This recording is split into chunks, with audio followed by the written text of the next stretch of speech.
All right. We will now open the Estacada Urban Renewal Agency Budget Committee meeting. We will have roll call, please. Matthew Blevins, Here. Brent Dodrell, Here. John Dolzall, Here. Sean Drinkwine, Here. Justin Gates is absent, Rachel Hoyland, Here online. Mike McElroy, Here. Jonathan Metcalf, Here. Heidi Prokop, Here. Suzanne Sager is absent, Paul Strobel, Here. Jerry Tenbush. Here.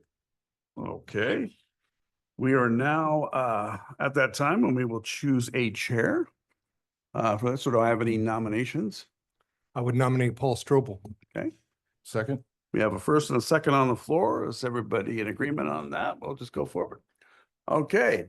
All those in favor say aye. Aye. All those opposed? Great. It's all yours, my friend. All right, great. You'll need this. Welcome back. Hey, thank you. Good to be back. Missed you guys. First on the list is the approval of the May 14, 2024 Budget Committee minutes. I move to approve the May 14th, 2024 Budget Committee minutes. Second. All in favor? Aye. Opposed? All right, that passes, and we move on to presentation of the budget message. All right.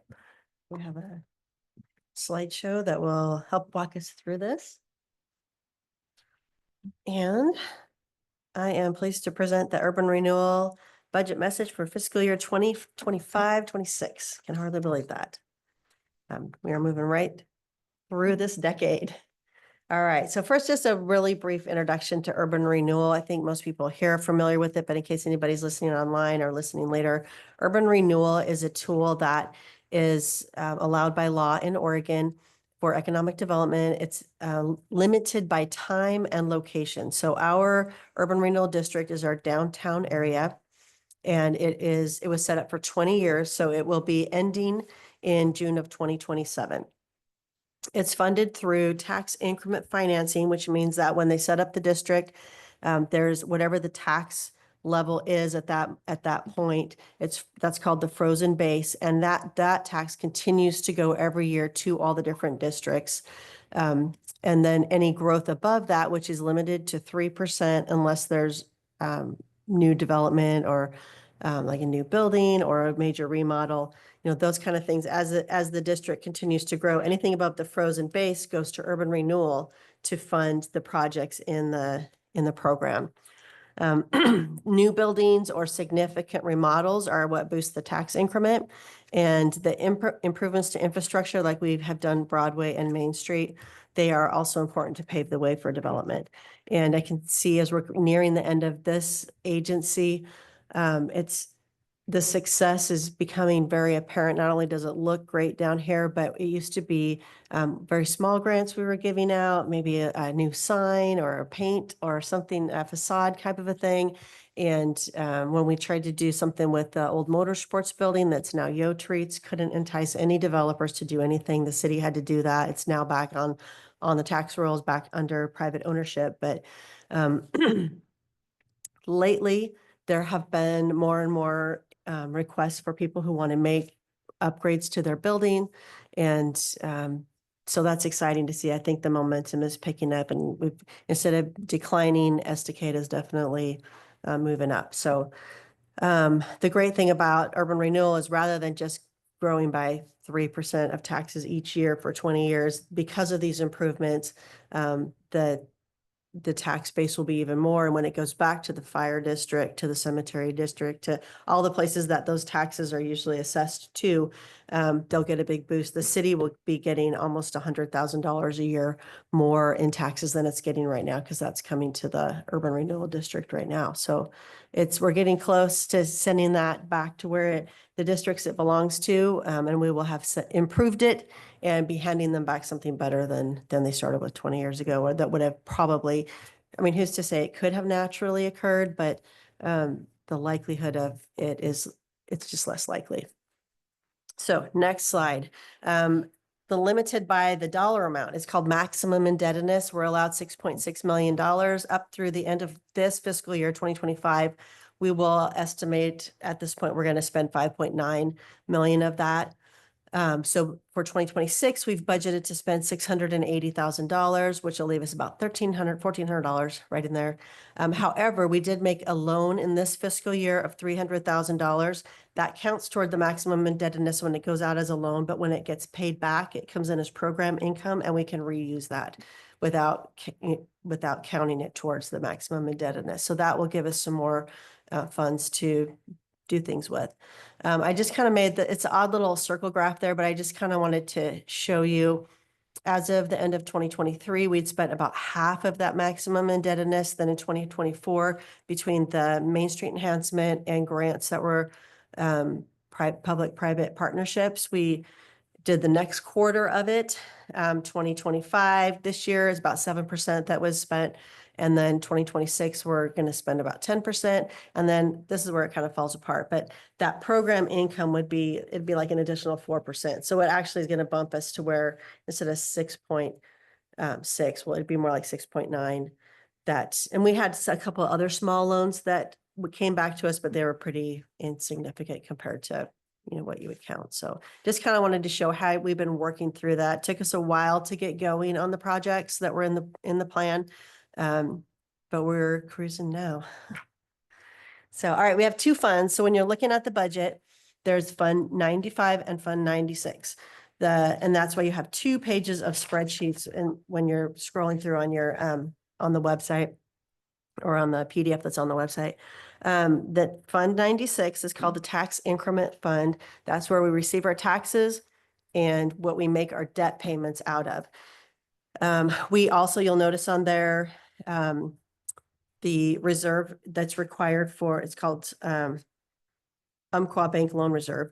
And we are required under the terms of the loan for Broadway to keep that in there. That's our final year payment that is allocated for that. We just have to make sure that we are saving that much each year, which we have been. And then any projects we want to do, we transfer out to the operating fund, which is 95. So all of the revenue into the operating fund comes from transfers from the debt service fund or loan payments coming back to us. And then just whatever beginning fund balance we had in there. So then any project we do out of capital outlay or the materials and services, which is usually, it's a little more this year and last year. Because we're planning to do a little more contractual work to plan for potentially a new urban renewal district and wrapping this district up as well. So that's why we have 2 funds. So we have our proposed revenue this year is from property taxes, interest. We've been doing well on interest. The loan payments we received, that goes into 95. The other 2 are mostly in 96. We have a little bit of interest. No, we don't I put all the interest into the tax increment fund. So the first 2 are in 96, loan payments received go into 95. We have some miscellaneous income that typically comes in with the property taxes, but it's not, it's housing authority funds or other things that for some reason come in with the taxes. Usually pretty minimal. And then we have an estimated beginning fund balance of $821,000. I wanted to call out what our outstanding debt is. So on the Broadway project, we have about $737,000 left to pay off. That'll pay off in the next 4 years. And then on the Main Street project, we have close to 1.5 principal remaining, which is scheduled to go out to 2045. But once we pass the June of 27, we can't do any more projects. So all the taxes that we collect just goes to pay off debt. So it will pay off faster than 2045. We'll just knock that down and get it done. There's one question before Yeah. we move on. So realistically, if you're looking at the numbers that you've got up there and where Mhm. you're at with this, it looks like we've been pretty responsible with our urban renewal. Am I right in this? Yes, I think that this agency, the board that runs it, which is also the city council, but you put on your urban renewal hat and you oversee the agency. I feel like this agency has done extremely well. We're coming to the end of the allotted time. They're not asking for any extended time on this. They're honoring that time limited, and we haven't come back and asked for any increase in the funding that was initially allocated. So they're really sticking to the parameters, and I think it's been very well managed. And we're putting together a book, a small book, John Lagarza and I, that can kind of show, there's information on the website, but we'd like to have something that we could hand people to say, hey, here's the success story for you, what the urban renewal program did for our downtown. And I would say, yes, I don't know if anybody else wants to weigh in on that, but I feel like it's been very successful and it's stuck within the parameters, and there hasn't been any abuse of that as far as wanting to Thank go you for that. outside. Yeah. All right. Yeah. Appreciate it. Thank you. All right, so what's in the budget this year? I have put in there, best guess for right now, $300,000 if we can acquire any property. I don't have any property in mind, but if we could do some additional parking between downtown and the Riverside area as that continues to develop, having some additional public parking would be fantastic, and that is a project in the plan. $30,000 for strategic planning, our small and large grant programs and some loans are in there. A little bit for administrative things, legal and audit, $15,000. The riverfront, that's pretty much just to keep our permits going, and I do some promotion of the Lakeshore Water Access project. And then once it actually gets into the construction of that, it will transfer to a city project. But this is just to kind of keep that going. Urban Renewal has done a lot towards the initial design and engineering of the Lakeshore Water Access project, though. And then we do have debt service and our reserve for just over $400,000. So next steps are budget review and discussion by the committee. If we have any citizen input or comments, we'll accept those.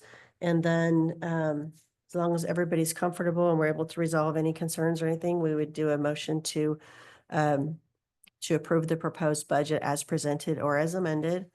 And there's the motions. I've also kind of scattered them around, so if somebody wants to grab it up and make a motion, but that's where we're at. So I will turn it back over to you, Paul, and let the budget committee discuss. All right, thank you very much. So we've heard the budget presentation, discussion, comments, questions.